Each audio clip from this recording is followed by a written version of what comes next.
Welcome back, everyone. Good to see everyone here. First and foremost, wanted to express our thanks to all the men and women in the country on Veterans Day for the sacrifices they make for the freedoms we enjoy in this democracy, and also it being a military appreciation game coming up. Thought that was very appropriate. So I wanted to say thanks to all the people who work hard, in our armed services. Very excited to be heading into the bye week. Coming off of the Arkansas game, a very big win. Had a couple of very good developmental practices. As we talked about last week, focusing on our young guys and fundamentals and technique, and getting them better. Certainly with all the talent that we have in our freshman and redshirt freshman classes, it was great to see those guys working. Did a good self scout. Looking at the things we've done the past 4 games. Hit the recruiting trail on Thursday and Friday between the 10 coaches and myself. We hit 89 schools and attended 15 games, and then got a good jump start on our Alabama game plan. From a player of the week and student athlete of the week standpoint, on offense for the Arkansas game, it was Kylan Hill. Defense, it was Marcus Murphy, and then special teams was Jace Chrisman. Our scouts were Kareem Walker for the offense, Cody Swanson for the defense, and then J.P. Purvis for special teams. And then for the student athletes of the week it was Darrell Williams and Colin Duncan. So heading into the Alabama game, obviously one of the top teams in the country. Not going to go into head coach and coordinator and stats and a bunch of things like that. Those are over there in the corner, so you guys can, piece through those and get the information that you need. But, obviously excited for the opportunity to be back home after 28 days, playing in front of the best fans in the country, in an unbelievable atmosphere and a great home field advantage. So we're certainly, excited to have the opportunity to play this game. From a mindset standpoint, I don't, talking to the kids, at the beginning of the week and, after practice, we feel that we're to win this game, we're not going to have to do anything extraordinary.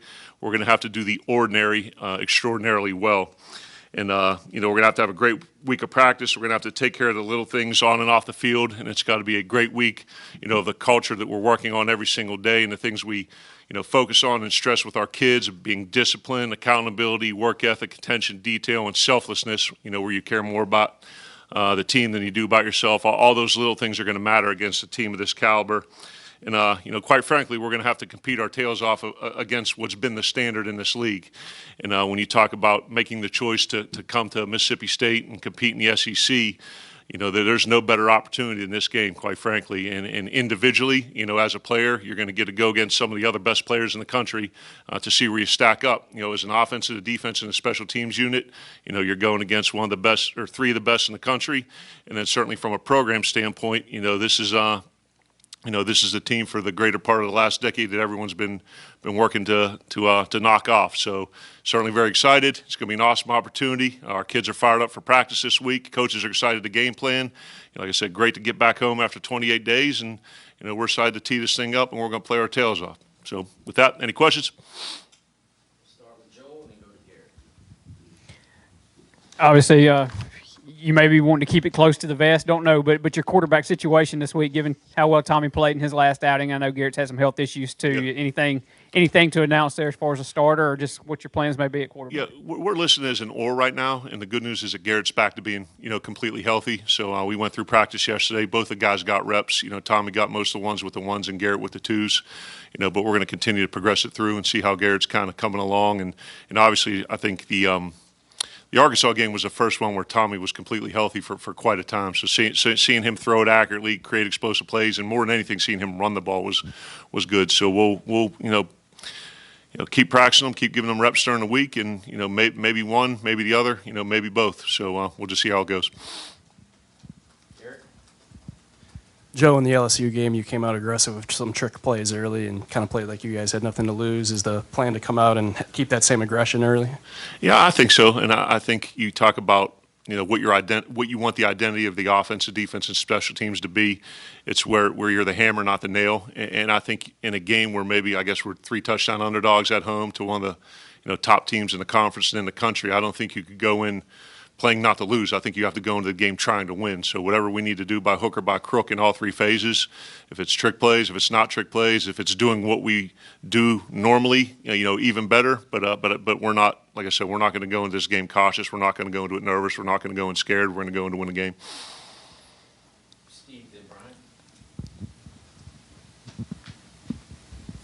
Coach, it's interesting, the emotional aspect of football. A lot of people say, well, you'd like to have a team like that coming off a win or coming off a loss, and you kind of not sure how they're going to be motivated. What is your line of thinking when it comes to that sort of thing? Does it really make any difference? In terms of Alabama coming off of the loss to LSU? Right. Yeah, I don't know. It could go one either ways, and I'm guessing based on their coaching staff and their players and kind of their culture that they're going to come in and have a singleness of purpose and look to bounce back strong. So I don't think, in my mind, we're not anticipating any lingering effect or any kind of hangover or anything where they're kind of got their chins on their chest. I know what Coach Saban's going to stress to the team, or I would imagine I know what he's going to stress to the team and the type of players they have and their coaching staff. So we're expecting their best, and they're going to get our best as well. You talked a second ago about being an underdog. What does underdog mentality mean to you? How do you coach your team when they are the underdog? I think it's something where, I think you have to address it, but I don't think you necessarily harp on it or make it a major deal. I think you talk about singleness of purpose and playing to a standard regardless of who's across the ball from you, that if you take care of your preparation during the week, you play exceedingly hard, and you execute with high precision, you're going to have a chance regardless of who the opponent is. I think when it comes to necessarily the underdog, mindset, it probably goes more towards what the margin of error is. So in a game against a team like Alabama's,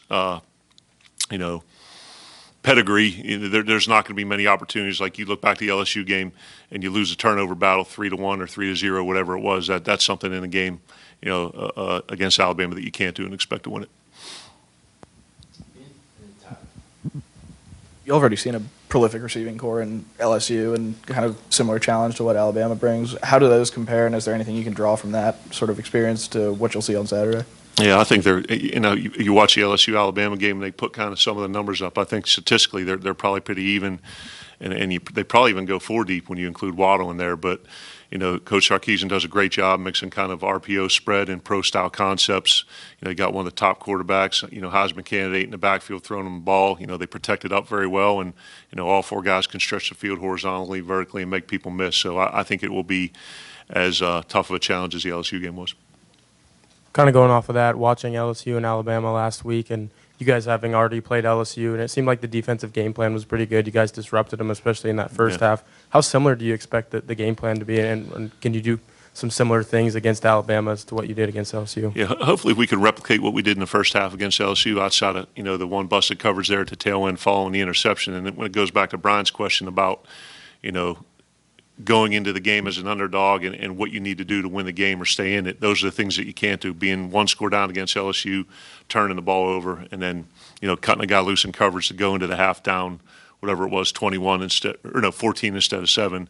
But I think, they're probably a little bit different schematically. LSU and Alabama, you see some, different formations and kind of, different concepts than LSU ran. But ultimately, at the end of the day, it's about, it's about tackling, it's about covering guys, it's about being physical at the line of scrimmage. And so if we're able to do some of the things that we did in the first half against LSU, who's obviously one of the top offenses in the country, that'll give us an opportunity.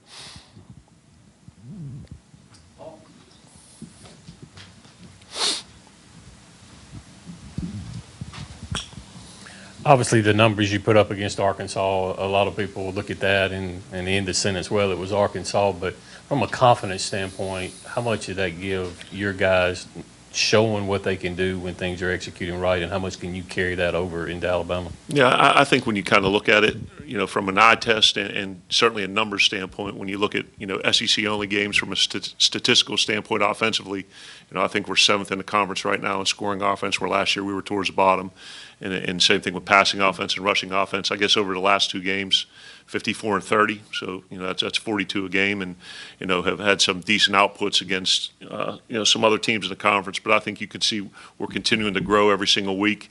And, obviously it's a huge challenge against a defense of this caliber, very well coached, a lot of talent on all 3 levels. But I don't want to say necessarily hitting stride, but, every week we continue to grow. Our kids are gaining more and more confidence in what we're doing. And I think as it's year 2 in the offense, you're seeing some of those things from a growth standpoint that are, showing up on game day. Coach, Raekwon Davis obviously is one of the best defensive linemen in the country. Just talk about his impact on any game he plays and and just what your opinion is of him. No, I mean 6'7", 320 pounds. Incredibly athletic, very stout against the point of attack, uses his hands very well. A disruptor or a game wrecker, versus the run and the pass. Then you kind of, put him inside when you have 24 and 33 on the edges. He's obviously a local kid, and he's going to, continue to do a very good job at this level, and have a great opportunity to play for a long time on Sunday. So he's a heck of a football player. You got a couple of former assistants on Alabama staff. Just what will it be like to see those guys on Saturday, and what insight do you think they may be able to provide for the game plan? Yeah, I mean, my daughter's friends with Jasmine, still goes to high school. I mean, Brian and Charles are great people, you know what I mean? And certainly, we wish them the best every week, but this week, I kind of still correspond with Charles, talk to him a little bit, maybe a little less with Bake, but, we'll shake hands on pregame, wish each other luck, fight like heck during the game, and then see each other after the game. So for 60 minutes, we're going to be enemies, but before that, we'll be cordial. Coach, 2 years ago, a lot of people felt Mississippi State should have won the ball game against Alabama. Last year, you're a couple plays away from really being in the ball game after a great defensive effort. What kind of confidence does a team draw from that? Really, actually played Alabama pretty close the last 2 years. Yeah, I think the confidence is in the sense that when you prepare well, when you play hard, and you execute with precision, you're going to give yourself an opportunity against any team you play. And certainly, defensively, I think we played very well last year. Had some opportunities on offense. Had a couple scores called back. That could have changed the game early in the first half. And then, 2 years ago, I think it was a 7-point game, heading into the fourth. So, just like LSU, just like Auburn and, other games on the schedule, our kids are going to go in with a high degree of confidence and a level of confidence that's earned through our preparation and how hard we play and how well we execute rather than who the opponent is. With that, obviously, with last year, they couldn't get into the end zone or find any points last year. But is there anything you can take from looking at a film from last year's game against Alabama to this year? How do you kind of take a game like that and see, maybe what didn't work on offense and what you can apply to this? Yeah, we included that game in our breakdown. We usually have, four that you put in the breakdown plus your own game from the previous year. And, there were certainly things last year from a schematic standpoint that were dialed up pretty well, and had we executed a little bit better, would have gave us a chance to score some points. And, you take the things that you did that were good and continue to work and build on them, and, certainly going to put I won't say new and different game plan together, but a lot of it's based on your personnel and what they can do. Right? I always tell our guys, it's not what we know, it's what the players can execute. So we'll take the things that we can glean, the information from last year's game, continue to work on those, and add it to the game plan that we're putting together this year, and hopefully continue to get the offense rolling. Danny? Coach, just talking about the defense and job of Coach Shoup's done after losing all those draft picks. Just now that we've reached this point of the season, your evaluation of that side of the ball under his leadership. Yeah, 8 starters, the entire defensive line, and then the 3 primary backups behind the nose guard and the defensive tackle position, and then 3 of the 4 on the back end. Linebacker core, returned intact, but obviously we had, a bunch of things prior to the season which hurt our depth. So I think we've seen continued growth and development, improvement throughout the season. And a lot of guys, as we've talked about before, playing primary roles when maybe, they hadn't before, either as an upperclassman or a new player on the field. So, particularly with the young interior defensive linemen, I think we're seeing a ton of growth there with Fabian and Crumity and, Nathan Pickering getting a bunch of reps. And then even more so on the back end with Martin and Jarion and those guys, and some of the young linebackers that are getting time. So the older guys who haven't played, the younger guys who are new to the game. So every rep in practice, every rep during the game, I think we're going to continue to see our guys get better and better. Going back to the quarterbacks, with the depth chart saying and then with both of them being pretty much as healthy as they've been all year, is it truly a toss-up at this point? Is it are they both considered QB1s essentially? QB 1A and 1B, I guess, and I think that's what, I won't say latitude, but when their skill sets really don't differ that much, Tommy, from an experience standpoint, has seen more things during the course of his career, and heading into a game of an opponent of this caliber, I keep saying that, that you could fall back a little bit on that experience, whereas Garrett's doing probably some different and unique things with his feet in an improvisational standpoint. So, going to need both of them like we have, throughout the season. But, listed as an or, but we'll continue to hammer it out during the week and see where it goes.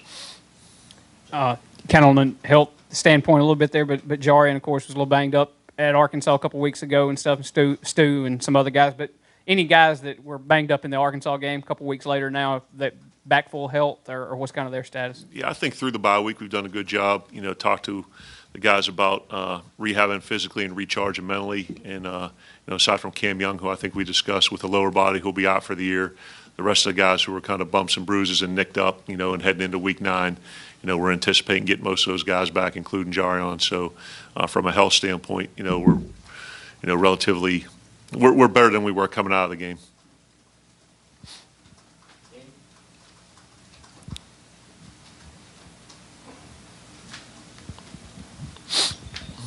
Coach, you touched on it a little bit in your opening statement, but just talk about military appreciation games, what it means to you. Your dad was in the service, correct? Yeah, he was in the Army. So just talk a little bit more about that and what it means to you. Yeah. I mean, it's freedom isn't free, and for people to, let's say, make the sacrifices that they do to ensure that like people in this country can enjoy the fruits of democracy. I mean, that means a lot, and it's something where I think you really can't be thankful enough for those kind of, so where I'm looking for, kind of selfless acts of people to be able to provide for the greater good, and certainly that's something that myself and our staff and our team are really going to show our appreciation for on Saturday. Joe?